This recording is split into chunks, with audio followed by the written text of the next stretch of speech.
The gym door slammed open at 9:32 on the evening of February 11th, 1996. Tommy Morrison was wrapping up his last training session, watching his fighter, Deshaun Williams, work the heavy bag with the precision Tommy had spent 6 months teaching him. Deshaun was good, really good, 23 years old with hands faster than anyone Tommy had seen in 15 years of coaching. The kid had a real shot at the regional title. Tommy was proud of that. Proud of Deshaun. Proud of Marcus, his welterweight. Proud of Carlos, his lightweight. Proud of every fighter he'd trained, regardless of what they looked like, because Tommy Morrison believed in one simple truth. Talent has no color. Hard work has no race. Champions come in every shade, but not everyone in Detroit shared that belief. 10 men walked into Morrison's boxing academy that night. Tommy recognized the leader immediately. Rex Dalton. Tall, shaved head. Swastika tattoo visible on his neck. Tommy had seen him around the neighborhood, knew he ran with the Aryan Circle, a white supremacist group that had been growing in the Detroit area. Rex and 9 others, all white, all angry, all staring at Deshaun like his presence in that gym was a personal insult. Tommy stepped between them and his fighter. "Gym's closed, gentlemen. You want to train? Come back tomorrow during business hours." Rex smiled, but there was no warmth in it. "We're not here to train, Morrison. We're here to talk. About what? About loyalty. About race. About you betraying your own people." Tommy's jaw tightened. He'd heard this before. Whispers in the neighborhood. Dirty looks from certain people. Anonymous phone calls telling him he was a race traitor, a sellout, scum who helped blacks when he should be helping his own kind. "I don't have time for this," Tommy said. "Deshaun, finish up and head out." But Rex moved closer. His 9 friends spread out, blocking the exits. Deshaun stays. "We want him to hear this. We want him to understand what happens when coloreds think they're equal to whites." Tommy's voice went cold. "Get out of my gym, right now. Before this gets ugly." Rex laughed. "Gets ugly? Morrison, you've been training coloreds for 2 years, teaching them to fight, making them stronger. You think that's not ugly? You think that's not betraying every white person in this city?" Tommy had been a professional boxer once. Fought in the light heavyweight division. 23 wins, 4 losses, 18 knockouts. He'd retired at 32 after a bad shoulder injury ended his career. That was 8 years ago. But muscle memory doesn't forget. The instincts don't fade. And Tommy Morrison could still read a room, still see when talking was over and violence was starting. Deshaun was backing toward the corner, eyes wide. He was a fighter in the ring, but this was different. This was 10 men with hate in their eyes. Tommy kept his voice steady. "Deshaun, there's a phone in my office. Call 911. Tell them there's a situation at Morrison's academy." Rex pulled out a metal pipe from inside his jacket. "He's not calling anyone, and you're not training any more coloreds after tonight." Tommy didn't wait. He moved first. One of the things Tommy had learned in 15 years of boxing was that hesitation gets you killed. When violence is inevitable, you strike first, strike hard, strike smart. He stepped into Rex, inside the arc of the pipe, and drove his right fist into Rex's solar plexus. The air left Rex's lungs in a whoosh. The pipe clattered to the floor. Tommy followed with a left hook that caught Rex on the temple, sent him stumbling backward into 2 of his friends. The other 7 rushed Tommy all at once. This was what they'd planned. 10 against 1. Overwhelming force. Beat the race traitor until he couldn't walk, couldn't train, couldn't help coloreds ever again. But they'd made 3 critical mistakes. First, they'd brought pipes and bats to a fight against a man who'd been hit by professional heavyweights. Tommy had taken punches from men who hit like sledgehammers. These amateurs with their weapons were dangerous, but they weren't trained. Second, they'd assumed numbers would win. But they were crowded, getting in each other's way, swinging wild while Tommy moved with precision, every movement economy, every punch placed exactly where it needed to be. Third, they'd underestimated how much rage Tommy Morrison carried for people like them. People who thought skin color determined worth. People who hated for no reason except ignorance and fear. The first man to reach Tommy swung a baseball bat at his head. Tommy ducked, let the bat whistle over him, then drove an uppercut into the man's chin. Teeth cracked. The man dropped. The second came from the left. Tommy spun, caught him with a body shot that folded him in half, followed by a knee to the face. 2 down, 8 standing. 3 more rushed together. Mistake. Tommy sidestepped, let them crash into each other, then worked them methodically. Jab to the first one's nose. Blood exploded. Cross to the second one's jaw. He went down hard. Hook to the third one's ribs. Crack. Probably broke something. 5 down, 5 standing. Rex was back up, screaming, "Kill him! All of you! Kill this traitor!" But fear was setting in now. 5 of their friends were on the ground, bleeding, groaning, broken.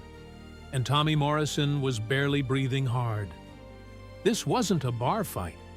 This wasn't untrained thugs brawling. This was a professional fighter dismantling amateurs, and they were starting to understand the difference.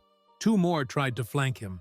Tommy spun left, caught one with a spinning back fist that sent him crashing into the ring post.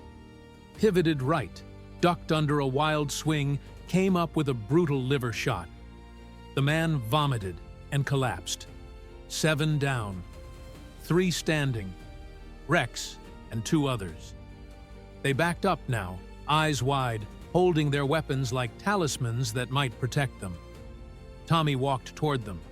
His knuckles were bleeding, his shirt was torn, but his eyes were absolutely calm. Focused. "You came into my gym, threatened my fighter, tried to kill me because you don't like who I train. Now you're going to learn something about consequences." Rex swung the pipe desperately. Tommy caught his wrist mid-swing, twisted, felt bones grind. Rex screamed. The pipe fell. Tommy drove his fist into Rex's face once, twice, 3 times. Measured, controlled, not wild, not rage, justice. Rex collapsed. 2 left. They dropped their weapons and ran for the door. Tommy let them go. 7 men on the ground, 2 running. 1 more trying to crawl toward the exit. Tommy walked to his office, picked up the phone Deshawn hadn't had time to reach, dialed 911. "I need police and ambulances at Morrison's Boxing Academy on East Grand Boulevard. 10 men just tried to kill me. Some of them need medical attention." The operator's voice was calm. "Are you injured, sir?" "No, but they are." Police arrived 8 minutes later. Paramedics, 12 minutes after that. The scene was chaos. 7 men unconscious or semi-conscious. 2 had fled. 1 was crawling toward the door still, ribs clearly broken. Tommy sat on a stool in the corner, Deshawn next to him, both waiting. Officer Martinez was the first to approach Tommy. "Mr. Morrison? That's me. You want to tell me what happened here?" Tommy laid it out simply. 10 men came into my gym, threatened me and my fighter, said I was betraying the white race by training black boxers. They attacked. I defended myself. Martinez looked around at the carnage. 10 men attacked you? Yes, sir. And you did this? Self-defense.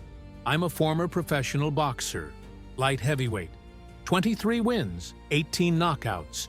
I know how to handle myself. Martinez was quiet for a moment, then nodded. We'll need statements from you and your fighter. We'll need to identify these men. Already know the leader, Tommy said. Rex Dalton. Runs with the Aryan Circle. The others, I don't know. But they came here with weapons and intent to kill. Over the next 3 hours, police identified all 10 men. Rex Dalton, confirmed leader of the Aryan Circle's Detroit chapter. Marcus Webb, Derek Stone, Carl Jennings, Ryan Blake, Nathan Cross, Luke Warren, Jake Foster, Brett Coleman, Michael Torres, all members, all with prior arrests for assault, hate crimes, intimidation, all caught on the gym's security cameras entering with weapons, threatening Tommy and Deshaun, attacking first. The evidence was overwhelming. 10 men entered a private business with weapons, made racist threats, attacked the owner, got destroyed by a man who knew how to fight. By midnight, all 8 men still at the scene were arrested and taken to hospitals under police guard. The 2 who'd fled, Luke Warren and Brett Coleman, were picked up at an Aryan Circle safe house the next morning. Charges were filed within 48 hours. Attempted murder, assault with deadly weapons, hate crime enhancements, conspiracy, illegal weapons possession. The trial started 6 months later. Tommy Morrison testified on day 3. The prosecutor was thorough. Mr. Morrison, can you describe your training philosophy? Tommy looked at the jury. I train fighters. Period. I don't care about skin color. I care about heart, discipline, work ethic. Deshaun Williams is one of the best fighters I've ever coached, and he's black. Marcus Chen is incredible, and he's Asian. David Kowalski has real potential, and he's white. Talent doesn't have a race. The prosecutor nodded. And the defendants? They disagreed with that philosophy? They told me I was betraying the white race. That training coloreds, their word, not mine, was unforgivable. That I needed to be taught a lesson. And then they attacked? 10 against 1. With weapons? Yes, sir. The defense attorney tried to paint it differently. Mr. Morrison, you're a trained professional fighter. Don't you think you used excessive force against these men? Tommy's voice was calm.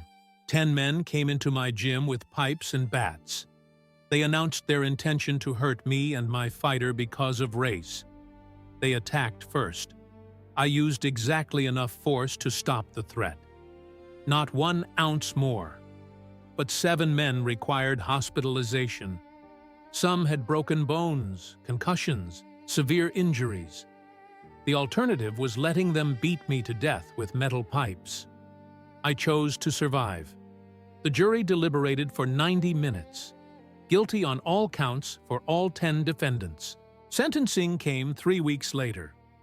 Rex Dalton received 15 years. The others received between 8 and 12 years each, depending on their prior records and level of involvement. The judge's statement was clear. You 10 men entered Mr. Morrison's business with weapons and hate. You intended to harm him for the crime of treating human beings equally. You learned a hard lesson that night. That hate makes you weak. That rage makes you stupid. That 10 amateur thugs will never defeat one professional who fights with skill and purpose. The courtroom was silent. Then the judge continued. Mr. Morrison showed remarkable restraint. He could have killed you all. His training and ability gave him that option. Instead, he used precisely enough force to neutralize the threat. That's not excessive. That's professional. You're fortunate he's a better man than you are. 3 years later, a reporter asked Tommy about that night. Mr. Morrison, February 11th, 1996. 10 white supremacists attacked you for training black fighters. 12 minutes later, 7 were on the ground. 2 had fled. 1 was crawling away. How did you stay so calm? Tommy thought about it. When you've been hit by professional heavyweights, you learn something. You learn that panic gets you hurt, that emotion makes you sloppy, that the only way to survive overwhelming odds is to stay cold, stay technical, stay focused. But weren't you scared? Of course. 10 men with weapons? I'd be an idiot not to be scared. But fear and panic are different things. Fear sharpens you. Panic kills you. I let fear make me sharp. The reporter leaned forward. Some people say you went too far. That putting 7 men in the hospital was excessive. Tommy's face hardened. Those 7 men came to my gym to beat me to death because I believe black people deserve the same opportunities as white people. They brought weapons. They attacked first. They had every advantage. Numbers, weapons, surprise, hate. And they still lost. Not because I went too far, but because I was better, trained better, fought smarter, stayed calmer. What happened to the Aryan Circle after that? Tommy smiled, collapsed. Turns out, when your tough guys get destroyed by one man, the mystique disappears. Who wants to join a white supremacist group that got dismantled by a boxing coach? Within 6 months, the Detroit chapter disbanded. Most members left the movement entirely.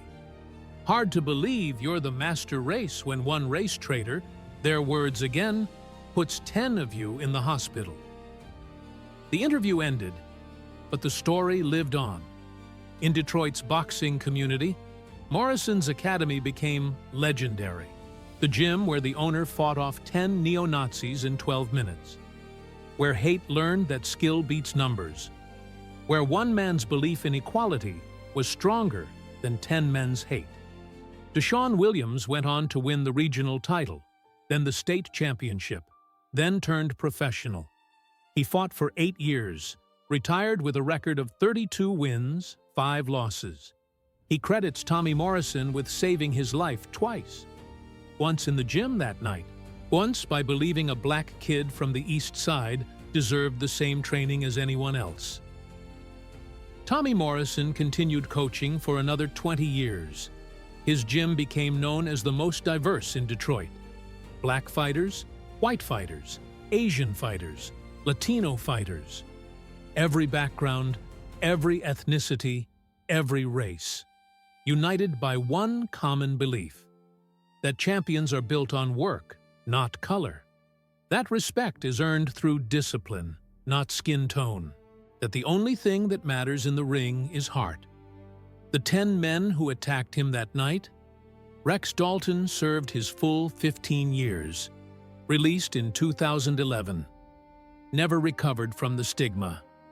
Worked odd jobs, moved between states. Died of a heart attack in 2018 at 53. Marcus Webb, Derek Stone, Carl Jennings, the others. All served their sentences. All left the white supremacist movement. Some because they saw the error of their beliefs. Some because they realized hate had cost them a decade of their lives. Some because being destroyed in 12 minutes by a man they'd considered inferior shattered their entire worldview. Luke Warren, one of the 2 who'd fled, became an activist against extremism. He spoke at schools, worked with at-risk youth, spent his life trying to undo the damage he'd caused. In 2005, he reached out to Tommy, asked to meet. They sat in a coffee shop in Detroit. Luke was nervous, older, broken in ways that had nothing to do with physical damage. Mr. Morrison, I wanted to apologize. For that night. For everything. Tommy listened. I was wrong. About everything. About race. About superiority. About you being a traitor. You weren't betraying whites. You were just treating people like people. And we hated you for it because it exposed how empty our beliefs were. Tommy was quiet for a moment, then nodded. Took guts to come here. To say that. Luke's eyes were wet. That night, you could have killed us. All of us. You had every right. But you didn't. You used exactly enough force to stop us. Not revenge, just defense. I've thought about that every day for 9 years. Thought about how you showed more humanity to us than we'd shown to anyone. Tommy leaned back. Here's what I learned, Luke. Hate is a choice. So is change. You chose wrong the first time. You're choosing right now. That's what matters. They talked for 2 hours. When it was over, Luke asked one more question. Do you still train black fighters? Tommy smiled. I train fighters. Period. Just like I always have. If this story made you think about how skill defeats hate, how preparation beats numbers, how one person's belief in equality can withstand 10 people's rage, hit subscribe. We're showing you stories where principle meets action, where words become deeds, where standing up costs something but staying silent costs more. Drop a comment. Was Tommy right to fight back that hard? Or should he have done something different? Turn on notifications. We bring you real stories of people who stood firm when hate came knocking. Remember Morrison's Boxing Academy, February 11, 1996. 10 men came with weapons and hate. 12 minutes later, they were begging for mercy. And one man proved that believing all people are equal isn't weakness. It's the strongest stance you can take.